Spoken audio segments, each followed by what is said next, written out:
اپنی حکومت کی طرف سے اپنے ڈاکٹرز کو، نرسز کو، سارا جو سٹاف کام کرتا ہے ہاسپٹلز میں، ان کو میں ایک ایشورٹی دینا چاہتا ہوں کہ جب سے 15 جنوری سے جب ہمیں اندازہ ہوا کہ چائنا میں پھیل رہی ہے کرونا وائرس تو یہ پاکستان بھی آئے گی، تو تب سے ہم تیاری کر رہے تھے اس کی، اور ہمیں تب سے احساس تھا کہ جو فرنٹ لائن ہے اس وائرس کی جہاد لڑنے میں وہ ہمارے ہیلتھ ورکرز ہیں، ڈاکٹرز، نرسز اور جو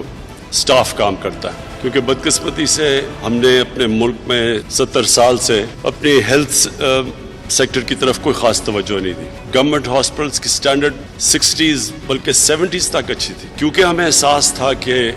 ہمارے پاس وہ فیسلٹیز نہیں ہوں گی، وہ اکوپمنٹ نہیں ہوگی اپنے ہیلتھ ورکرز کے لیے، تو ہم نے پوری کوشش تب سے کی۔ بدقسمتی یہ تھی کہ ساری دنیا کے اندر ہی ایک دم ڈیمانڈ ہو گئی اکوپمنٹ کی، پروٹیکٹیو جو کپڑے پہنے ہوتے ہیں ہیلتھ ورکرز، تو ساری دنیا میں اور خاص طور پہ وینٹیلیٹرز کے اوپر تو ساری دنیا میں ڈیمانڈ ہو گئی، اور پھر بڑا مشکل ہو گیا کہ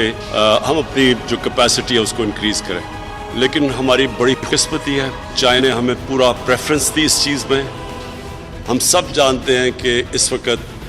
دنیا کے اندر، پاکستان میں نہیں دنیا میں ہیلتھ ورکرز کے اوپر پریشر پڑا ہوا ہے۔ آج میں پڑھا تھا کہ امریکہ نے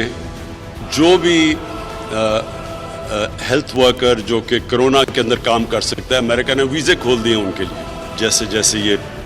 جہاد بڑھتی رہے گی، کیونکہ اس نے بڑھنا ہے۔ کس ریٹ پہ بڑھنا ہے ابھی ہمیں نہیں پتا،